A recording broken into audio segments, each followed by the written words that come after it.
Assalamu alaikum. Assalamu alaikum to everybody listening and tuning in. You are listening to Ramadan FM 2018 with me, Sakina. You are tuned in on the Black and Muslim in Britain show on Ramadan FM 2018. I hope everybody's Ramadan is going well. We've come to the final week, which is really sad. This is our final show.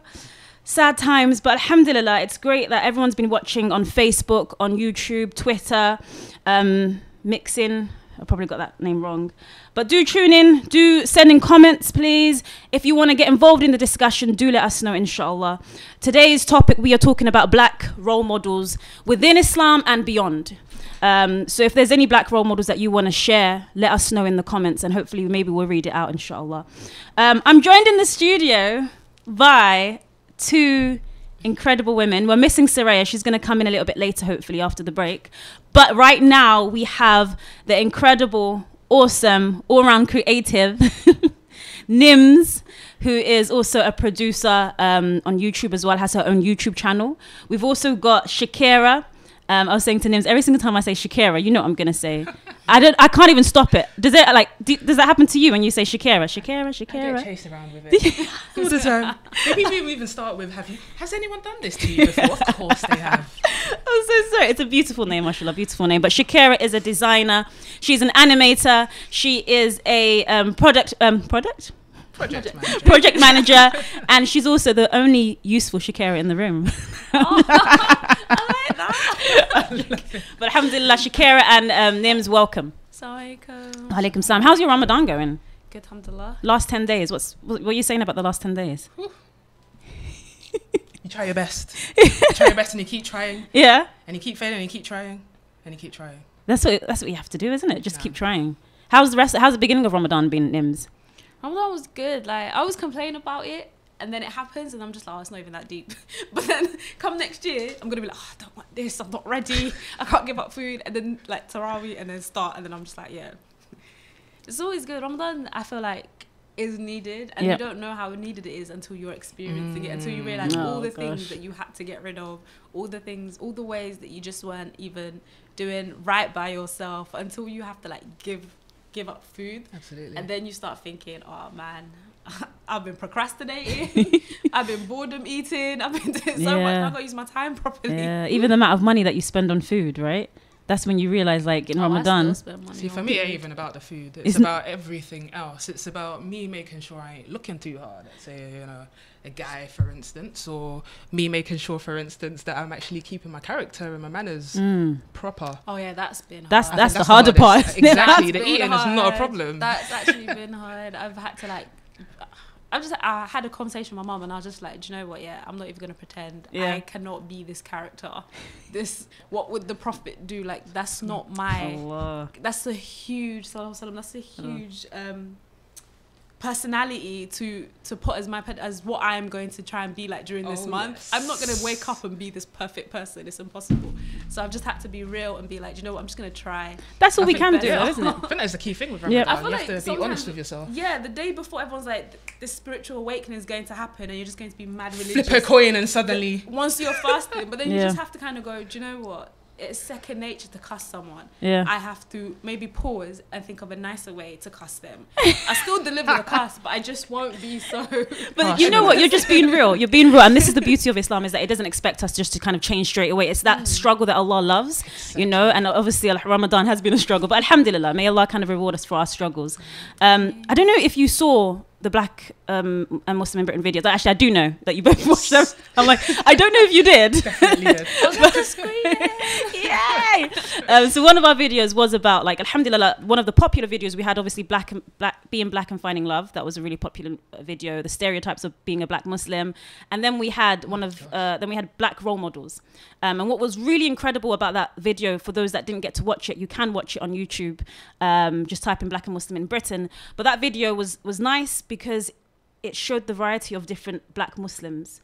And actually, it wasn't only black Muslims, black people that had inspired black Muslims. And there were so many names that we didn't even put in as well. But it was just a nice range. And of course, today's show is about us celebrating and learning our history. And when I'm talking about I'm not talking about just black people. I'm talking about Muslims, our history.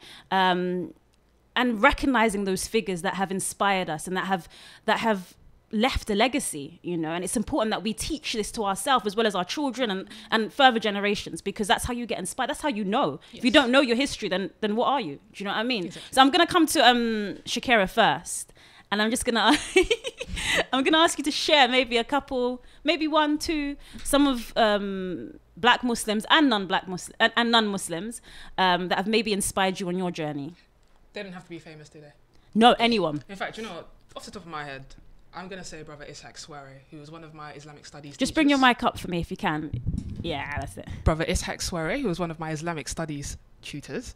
And I'll say one of the key things with him is he allowed me to sort of question everything. I'd say that started with my mum, if I'm honest. She taught us to not take anything at face value. So when I was put in his class, he allowed us to you know, bring Islam sort of down to earth and question everything in our sort of day-to-day, and not just take what he was saying and go with it. For instance, you know, you'd learn things like, oh, you know, you can't be friends with Christians. And, you know, when you're growing up, I grew up in West London.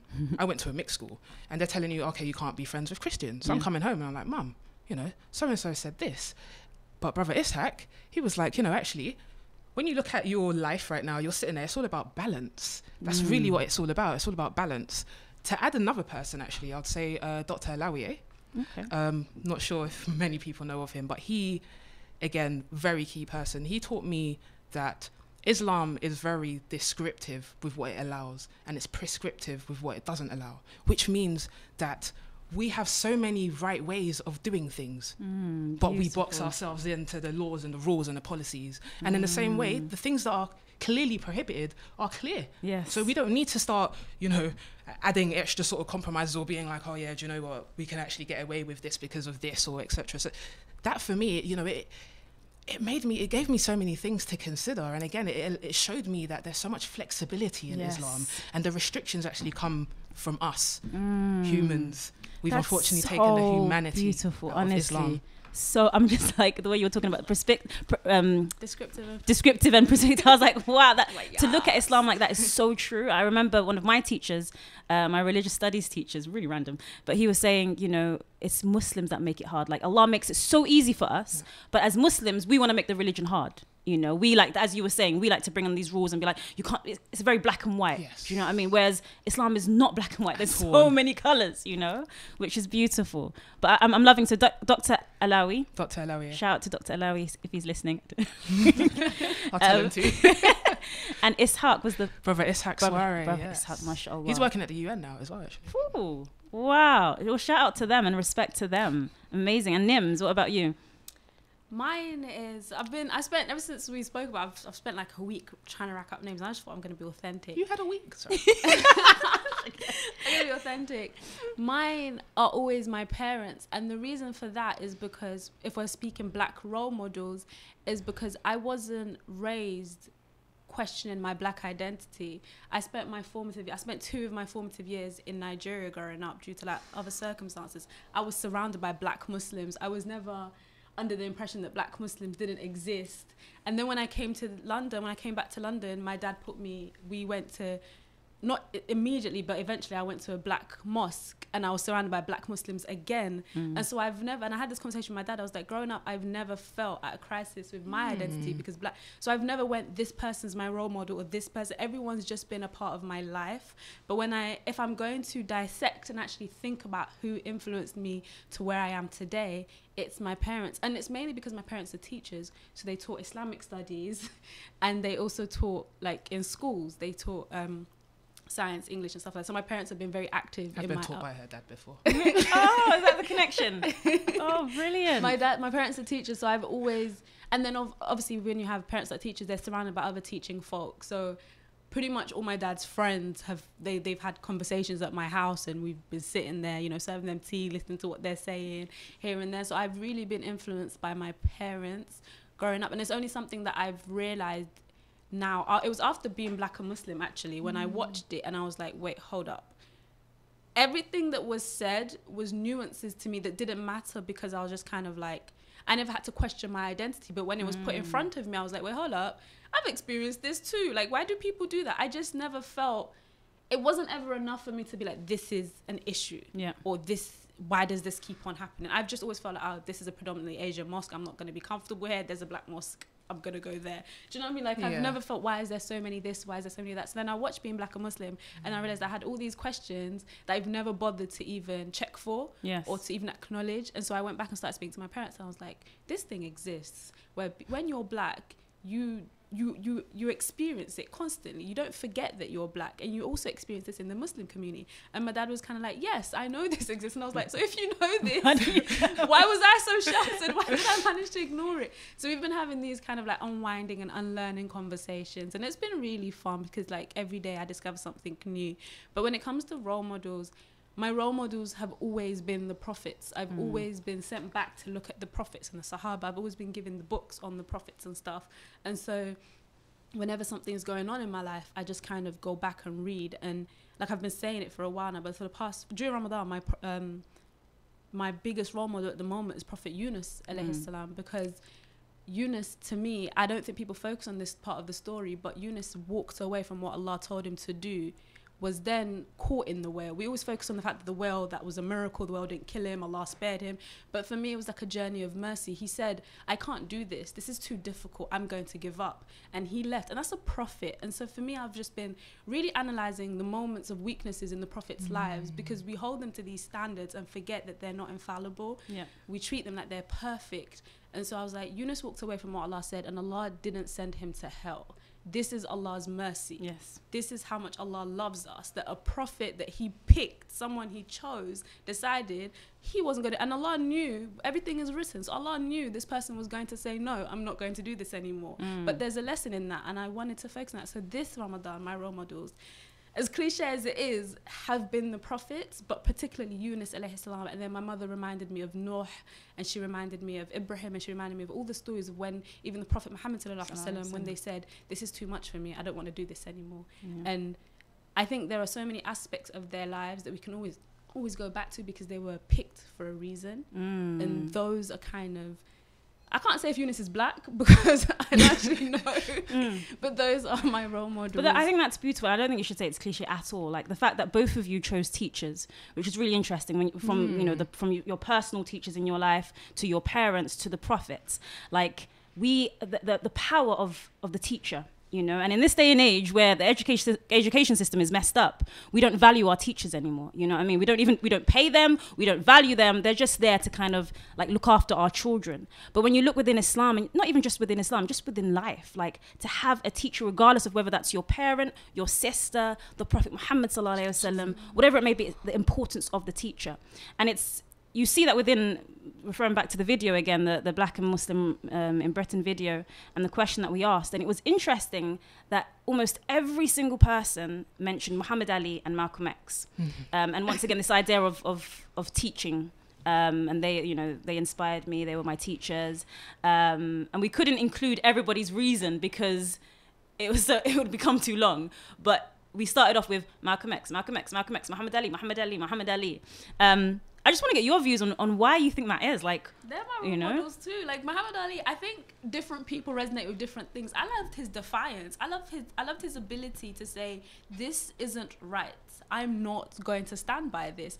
And I think we also have like this sort of revert fetish as well. Like, I'm just going to say it. Basically, I feel like people, if you were living in Jahiliyyah, as they say, and then you become Muslim, it's like, oh my God, you've been spiritually awakened. You're this fantastic person. You're seeing things.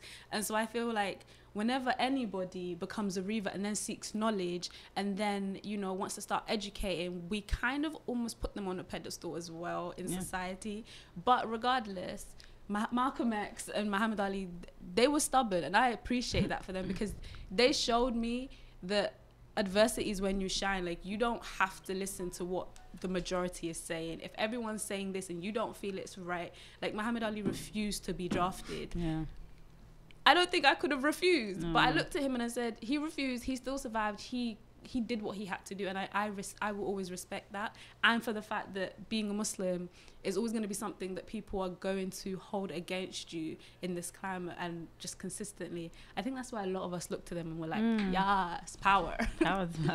I think it's something that we there's something about them that we relate to, and I actually think that the thing that we relate to about them is their sense of mercy. Now, for people that have reverted, they've come from a place where basically the humanity came first and then they learnt the Islam. And sometimes for people who are more in authority, like imams and the people that are, you know, giving these rules as opposed to teachers, again, their key thing is mercy too, because it's a different platform. So with people like Muhammad Ali and Malcolm X, they've come from already being down to earth and with the people, and then learning those things and then having to kind of bring it back to the people.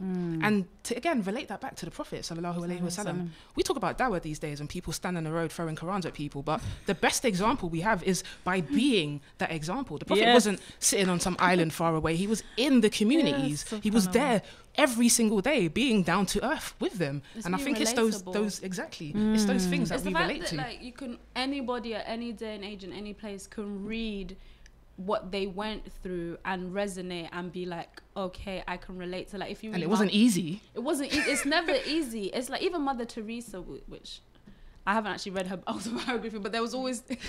Sorry. No, but there's always, like, you know, whenever they do the marketing for her. It's always her, isn't it? It's always her. But you know, she's been. What have you got against Mother Teresa, man? Nothing. Nothing. I just didn't want to take auntie because, like, before we knew who he was, when they do the marketing for them, it's the fact that, you know, they were. So we'll get to that.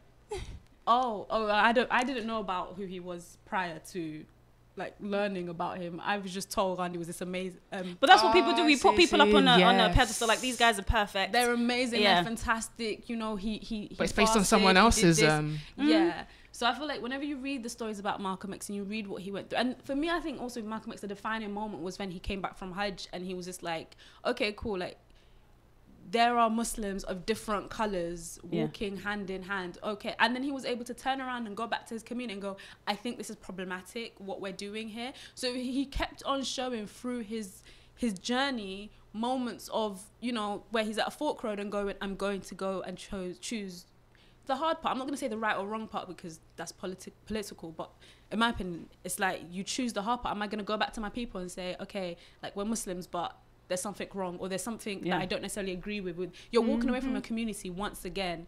When he decided to speak on black rights and black experiences, he was walking away from the majority once again to come and speak. When he went back to speak on Islam and he said, when there's no superiority in Islam, he went to speak against his people once again. He was able to speak out for what is right. He could have just kept shut. He didn't have to that could have been his personal journey. It could have been his personal journey. And I was watching the Times Up clips all over again for some reason, and someone said, we raise kids to believe telling tales is wrong. We tell them, don't be a tattletale.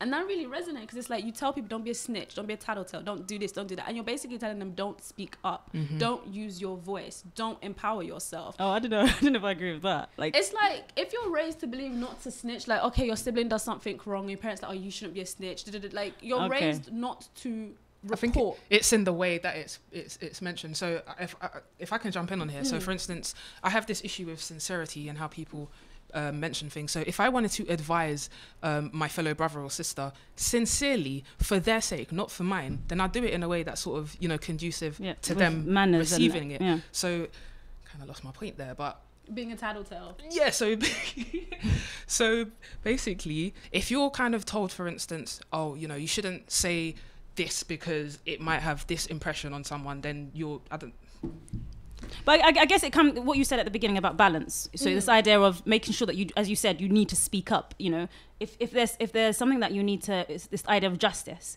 You know, we can't be silent in justice. Like, in order for Allah, obviously Allah is the ultimate one that gives justice. But when you see something with Malcolm X and Muhammad Ali, you make sure you stand up. You know, you make sure you speak out for it. But as you said, it's done with manners, and it's done with adab, and it's done with the correct way. It's integrity, like, if you can do it with your hand, you change it with your hand. If you can change it with your mouth, you change it with your mouth. Yes. And if you can't change it at all, then you think the change. Yeah, within your heart as well. There are steps, you do it within your power. But I think at some point at the end of the day, though, someone has to. Yeah. And that's why we flock to the people that do, because in our hearts, we know that it was needed. So I think what I was trying to say before, as in there's a difference between telling someone off, for instance, and fighting for justice, and it's in the way that that message is. No, but tattletelling isn't telling people off; it's reporting people. But it depends on how it's done. It's done, obviously, it's reporting people. But I don't know, I think maybe it was just like... You can be a tattletale to someone else, but you could actually be fighting for justice. Or you can just be, I just want to basically be the one that's right. Yeah, and that's when you're bringing your ego into it. That's when it's ego. Yeah. But alhamdulillah, I want to kind of bring it back to what both of you guys mentioned, which was mercy. But before we do that, we're going to go on a break. And we're going to come back, inshallah, and talk about mercy and talk about the example of the Prophet Muhammad sallallahu alaihi wasallam, and specifically talking about how he was when it comes to dealing with black Muslims. So do join us after the break, inshallah. We'll see you in a jiffy. Please call us on 0208 478 8911.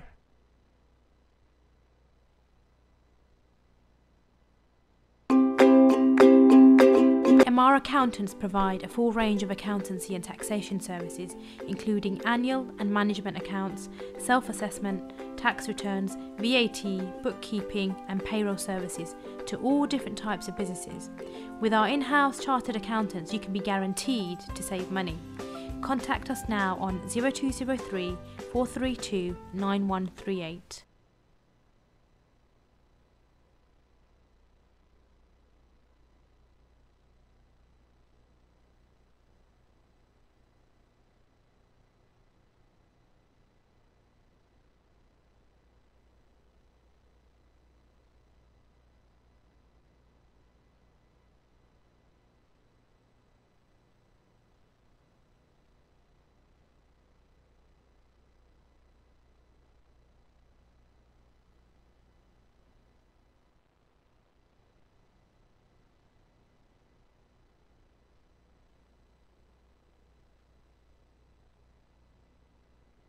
This Ramadan, visit Al Akbar's for all your meat and poultry needs. We buy only the highest quality meat and are HMC registered. We've got some amazing offers on all our products this Ramadan, and we provide free local delivery for all our customers. We also cater for restaurants and large events, so no matter how big or small your order is, Al Akbar's is the name to remember. Visit us now at 51 to 53 Upton Lane, Forest Gate, E7 9PA, or call us at 0208 472 5742. Al Akbar's, the name to remember. Yo bro, Kazi's getting married and I need to get hold of a car. Yar, I know some boys who know SPM car hire. They got the best cars in town. Rolls Royces, Ranges, Maseratis, Aston Martins. Cause you name it, they got it with the best prices in town. Sorted. Looks like I'm going to this wedding in a Rangy then. They'll drop off the car and pick you up once you're done. Just give them a ring on 01798 397 916 or visit them online spmhire.com or find them on Instagram. Looking for meat and groceries? Look no further than Waris Food Store in Walthamstow. Visit the store to view our special Ramadan offers. 420 Hull Street, Walthamstow, E17 9AA. Or for free delivery, call us on 0208 521 0000. We have fresh deliveries of poultry and vegetables every day. Waris Food Store in Walthamstow. Reliance Solicitors fight to protect your legal rights. Our firm offers a wide range of services including immigration, family law, commercial law, civil litigation, personal injury, landlord and tenant disputes and employment law.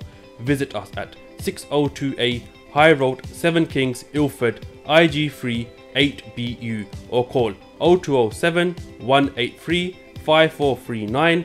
Reliance Solicitors, where every client matters. Bridgen Solicitors in Ilford, the name you can trust. We provide services in immigration, family law, landlord and tenant matters, commercial leases and civil litigation. We also deal in personal injury claim and road traffic accidents. Call us on 0203 475 4545. Visit us at 170 Cranbrook Road, Ilford, IG1 4LX. Ramadan FM 2018. The voice of British Muslims. Atlantic Distributions. Whether it is frozen fish, marinated Lahori masala fish, or lamb offals, we have them available at very competitive prices. We are wholesale suppliers to restaurants, butchers and caterers. Visit us at 51 to 53 Upton Lane, London, E7 9PA. Contact us on 07415 474 185. Usman needs the adhesive to work. If not, his day will be a disaster. So, Usman, if you really need something to bond, grab a tube of CT1 from your local stockist. An incredibly powerful sealant and construction adhesive that's fast, flexible and strong. It can be used anywhere, even underwater. For more info, ct1limited.com or follow us on Facebook or ring us on 0208 555 1448. In an age of technological advancement, mass communication and social media, having the right website and app can be the difference that your business needs. AppSite Tech are here to take your business to the next level. No matter how simple or how sophisticated your requirements are, our technicians will work with you to create a bespoke website and app for your organization. Call us. Assalamu alaikum. Welcome back to the Black and Muslim in Britain show. Alhamdulillah, we are joined in the studio. You've got me, Sakina. I don't even know if I said my name, you know. My name's Sakina Lenoir, by the way. And we've got the incredible Shakira. We've got Nims. And, yeah. Look what the cat dragged in. We've got Soraya back. How are you, Soraya? I'm okay, alhamdulillah. I'm just a bit tired. I'm starting to definitely feel the Ramadan, like... That's what we were saying at the beginning, right? Yeah, it's definitely starting to hit me. But alhamdulillah, we're here. It's our final episode. I know, man. It's crazy. But it's the final episode on this Ramadan radio. But of course, inshallah, we are preparing for our new series, which will be launched in October for Black History Month. So please do make sure you stay connected with us to find out more, which is going to be exciting. Exactly. We're on most social media platforms, so connect with us on our Facebook page, Black and Muslim in Britain, Twitter, BNB Project, and Instagram. We are now on Instagram, Black and Muslim BRI. I don't even know. Don't even look at me. Nims is like, yeah. Nims is like, yeah, that's the one. If it is wrong, you can email us on Black and Muslim Britain@gmail.com. Yeah, there you go. I'm well impressed with your memory. I couldn't remember any of that. But alhamdulillah, before the break, Sarah, we were actually just talking about the Prophet Muhammad sallallahu alaihi wasallam, and we were talking about mercy. And I think Nims was mentioning how, you know, our role models are the prophets, you know, and if we look at the Prophet Muhammad sallallahu alaihi wasallam, and we specifically look at how the Prophet was with black companions. Now, I know a lot of people are like, why do we need to know that they're black? You know what I mean? Why can't we just say, how did the Prophet Muhammad deal with companions? But of course, everything within Islam, our example is the Prophet Muhammad. So when we talk about racism and we talk about different struggles, the first thing that we should do is look at how did the Prophet Muhammad deal with it. And I think it's so beautiful, and you don't find this in the other Abrahamic faiths, that the Prophet Muhammad within his circle, obviously he had quite a big circle, there were companions of so many different races, you know. So when we're talking about racism, we have the Prophet right there, you know. We have the Prophet that dealt with so many different companions, and of course we have the token companion. We have the companion that everybody knows. Yeah, and we saw that in the video. Even in our video comments, it was like, sisters, or not sisters, sorry, you know, brothers and sisters, you don't have to worry because Bilal radiallahu anhu, he was a black companion. Okay, so don't worry, there's no racism in Islam because Bilal was black, you know.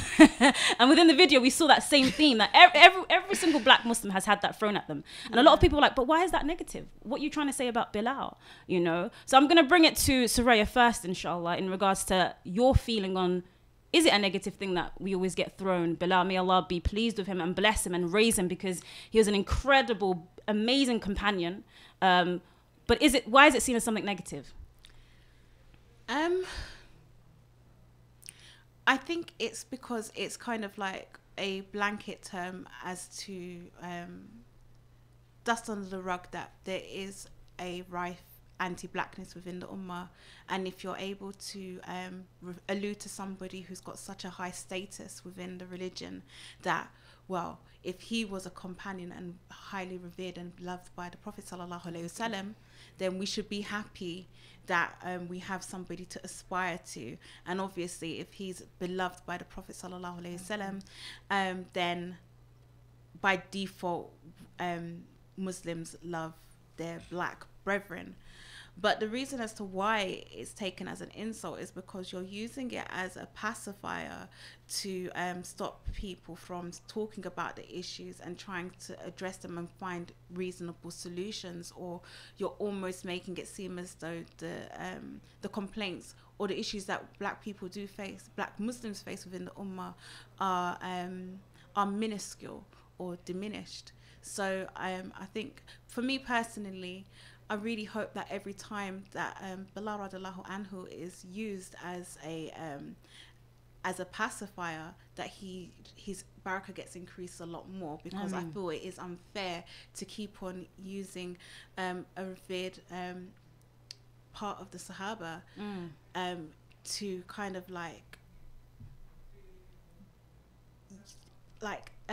spread cognitive dissonance. You're willfully ignoring the issues and trying to justify it, and I think that's grossly wrong. I'm seeing Nims and Shakira like, yeah, man.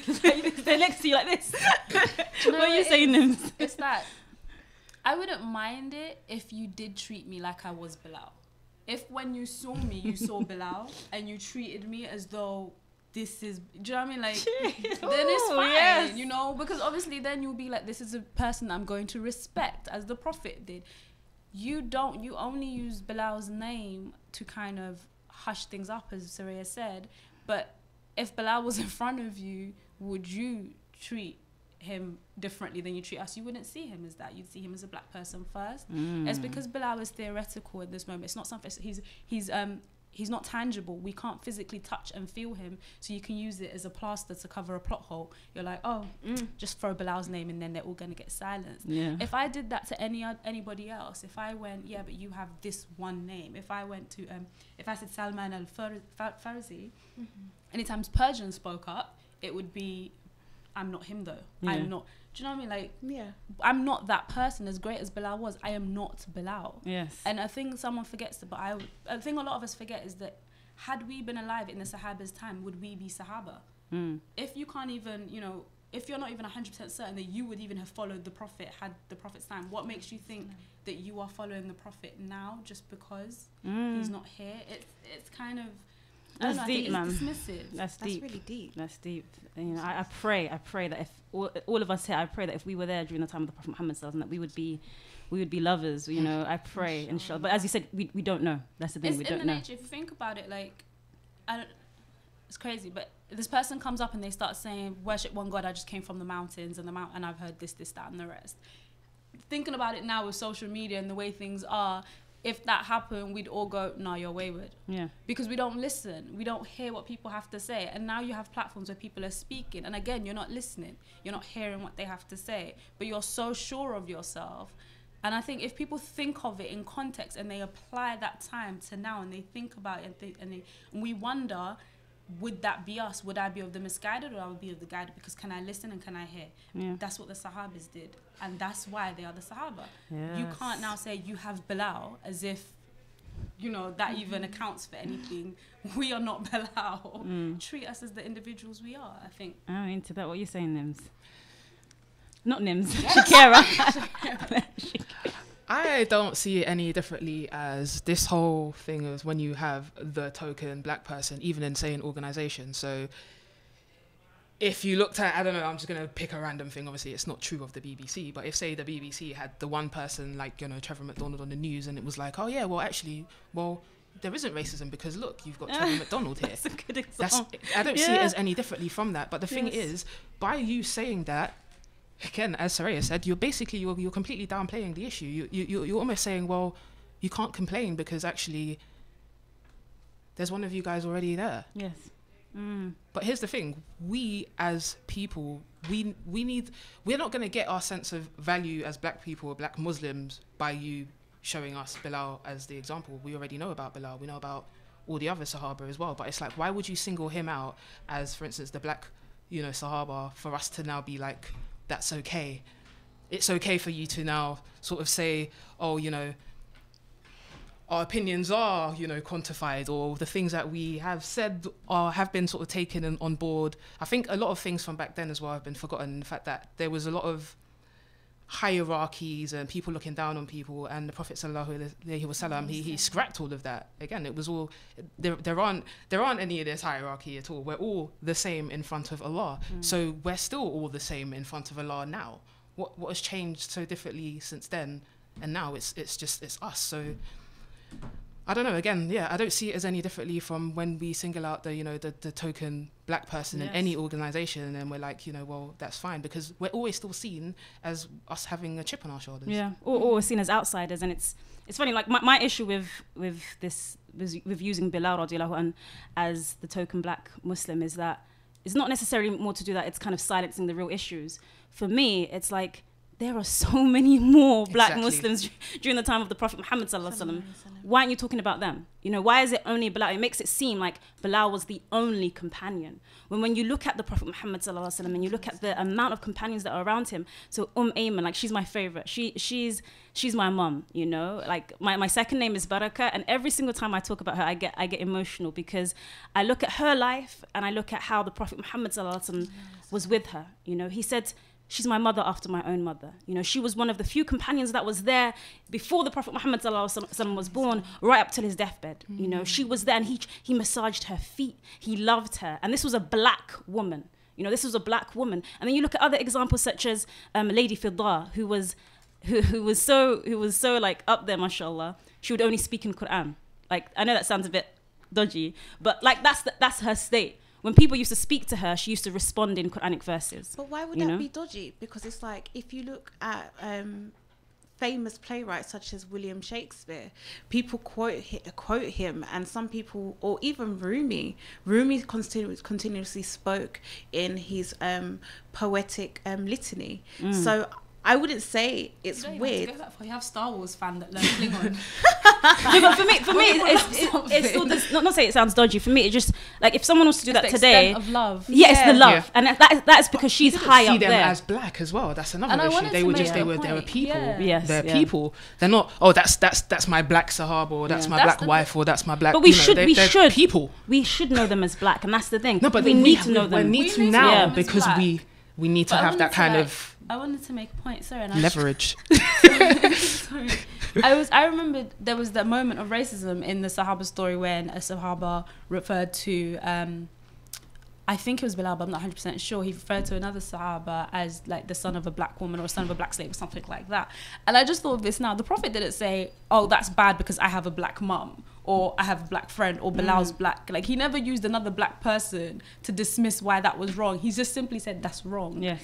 And when I think about it, like as you said, people use tokens and they say, oh, we've got this black person here, so it's fine. What you're saying is they just dismiss it. But the Prophet has already set the example, and racism did not vanish whilst the Prophet was around. Exactly. It was still there. Exactly. But he worked against it. And if we're gonna follow Sunnah, like. Yeah. It actually it reminds me of one of the companions.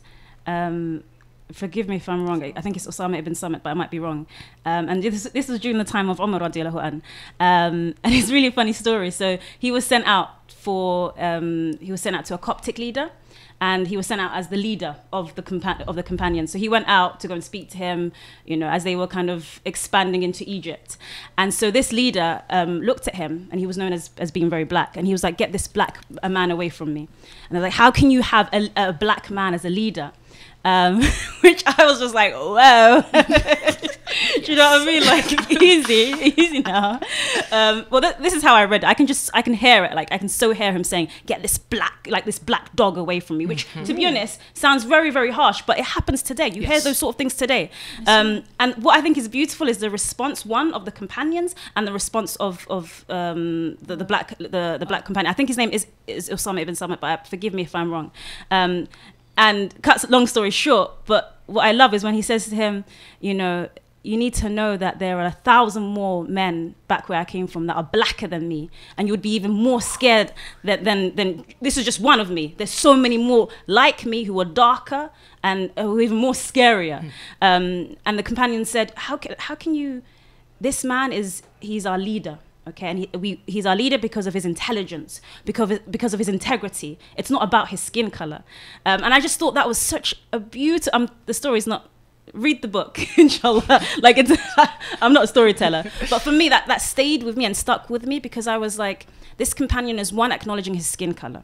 You know, he's aware that I am black, okay? Because as you're saying, sometimes we forget that the companions had colors, they had languages, they had their own cultures, they were different sizes, like, you know, they were very, very different.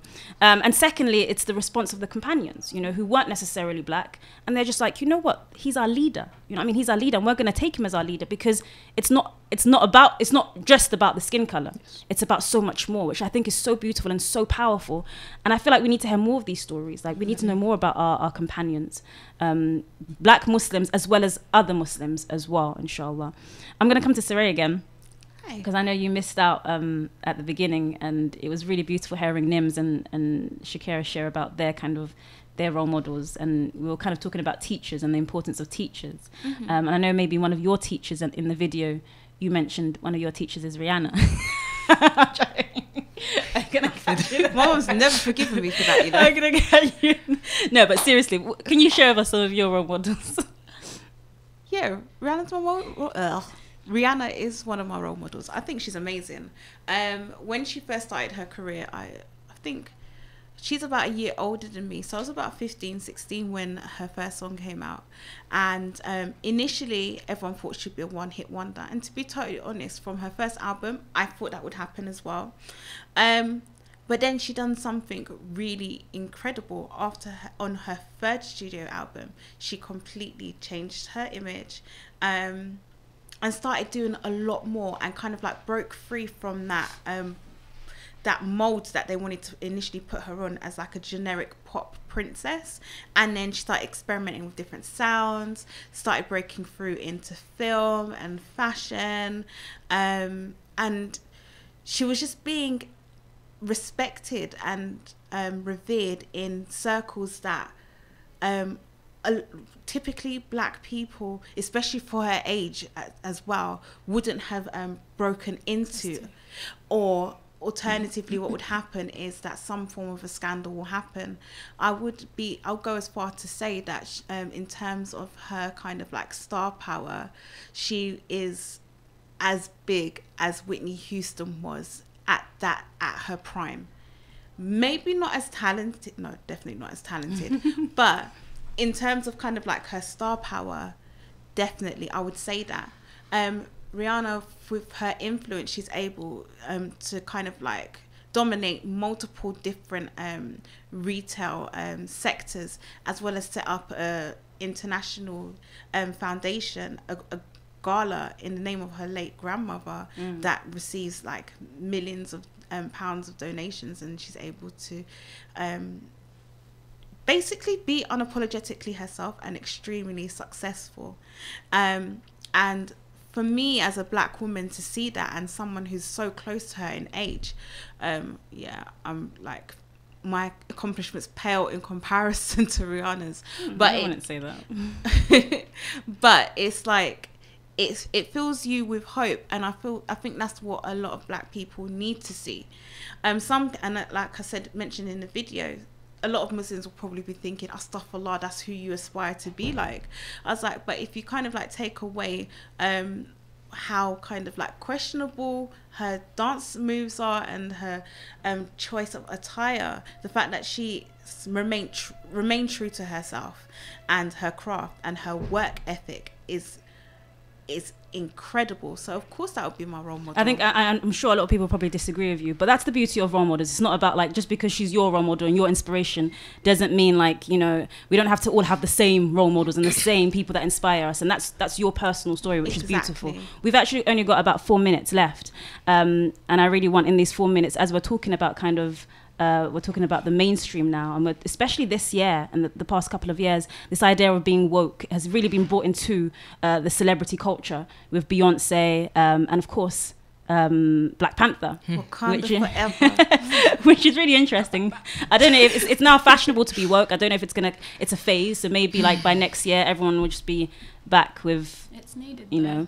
So you're kind of, what was your response to Black Panther? What were you saying? Black Panther as a cinematography, like as a work of art, was beautiful. Black Panther was everything I, as a creative, needed. Storyline, okay, cool. But if we're going to talk about visuals, like what I saw, I went in there, I came out of Black Panther feeling all kinds of like just shock. I've been speaking for a long time to anyone who knows me that I want to create a world. I was like, I want to build a world and I want to like do this. And no one can understand. Whenever I speak to my parents, they don't understand because it's just like, okay, cool. And I'm like, this is my end goal. I want to build this thing. And I walked into Black Panther and I hated him because I was like, you built the world I said I was going to build. And you put the images together. And it was the first time that my blackness was acknowledged, my African heritage was acknowledged, and not disrespected, not done in a cheap manner. The colours, and then I went back and watched like the director's cut and him explaining different things and how different scenes had different moments that were meant to be powerful. The colours they picked, the clothes they wore, the language they spoke, everything was built around blackness, but an authentic blackness, not a made-up blackness or, you know, this aspirational blackness that I feel like African Americans who have been taken from Africa, they kind of have. It was more, obviously it was a made up world, but it was also true to nature in as much as they could. And I really respected that. So visually, I feel like Black Panther is, if I was to say something was inspirational, or yeah, Black Panther is inspirational. What was your take, Shakira, on the Black Panther and the alleged Islamophobia? I thought it was an amazing kind of macrocosm or poetry of reality, in a sense that you see Africa, basically everyone sees Africa as this kind of, you know, even Africans sometimes, as this place with no resources, no riches, etc. But actually the opposite is true. And it was almost, I mean, the end of it, after the sort of credits and whatnot, where, you know, they came up and they were doing a speech and basically kind of showing that, you know, we're pretty much the powerful nation of the world. I kind of looked at that as, you know, well, that's kind of what we needed. And I really wish that was true. To a certain degree, it is true. But it's until we kind of stand up as a people and own that. So, yeah, that was... but in terms of, I completely agree with the artistry and the filmography of it. Beautiful. The Islamophobia wasn't even that deep. Like, I don't know. I just felt like... It was Islamophobia? It wasn't Islamophobia. That's the thing. It's like... They were reaching. You and your black head, man, when you were watching it. You just your like black space. It was a reach to Boko say that Haram it was... exists. Like, Boko Haram does exist. They didn't even imply that it was anybody. They was just like this. They didn't even imply it was... I didn't even think they said Boko Haram. They just literally was like... These women are being kidnapped and these are child soldiers, and it's true. Certain people in Africa do wear hijabs. We are Muslims. Yeah. I actually like that. It's not the representation that we want, but it's a factual representation. There are hijabis being kidnapped. There are Muslims being kidnapped. And it's rife. It's rife. Like, I felt a bit wayward when Lupita started and she just went, when she pulled off, and I was like, oh, okay. Like, so we gotta liberate ourselves. I felt a bit of that. I felt a bit awkward watching that, like, and you could have timed that a bit after, maybe she could have fought in it and stuff, but I felt like that was that's how my aunties dress. They wear the hijab down head to toe. Like, if they were gonna get kidnapped, that's sure they were. Sorry, aunties. But you know what I mean? Like, that's how they're going to appear. So I felt like it was factual. Alhamdulillah. We actually have come to the end, unfortunately, and it's been such a pleasure having Shakira, Nims, of course, Soraya's standard, but a special thank you to Nims and Shakira for coming. Please do make sure, this is our last show, which was really sad and depressing, and I'm sure you guys are sad as well. But may Allah be happy. Be happy. It is the month of mercy. It is the month of Ramadan. So you know what? Be happy. True. Be happy. I'm just gonna sprinkle podcasts idea. Inshallah, we'll see what happens. Ramadan FM 2018 have been very supportive. May Allah bless them and everyone behind the scenes. May Allah bless Usman as well. We're going to end, inshallah, with a reflection from Soraya, just on regards to black role models, and obviously this was the topic today. So we're going to end with a couple of words from Soraya. Okay, so thank you guys for tuning in for the past 4 weeks. As you already know, if you've been tuning with us from the beginning, we've been talking about our black role models, and I learned something extremely new today. I wasn't aware that there were multiple black Sahabas. So what I would suggest you do is take the time to read widely and find out more information. And Black and Muslim in Britain isn't created to create a divide. It wasn't created to create a divide or to create an argument. We came to present a conversation from us, by us, so that we can engage in conversations and inshallah come to a solution. So I really hope that you've enjoyed our time on Ramadan FM. Please subscribe to the YouTube channel, and you can also check out on our Facebook page that we have our videos up there from season 1. We are going to be working on season 2, which will be launched in October of this year, inshallah, during Black History Month. Again, all our information is on our Facebook accounts. We are we're on multiple social media platforms, and yeah, all of the videos that we did, all of the episodes we've done on Ramadan FM have been recorded, and they are on our Facebook page. So be sure to have a look, and if you have any queries, just let us know. And it's been amazing. Thank you so much, Ramadan FM. Thank you. Salam alaikum. Wa alaikum salam.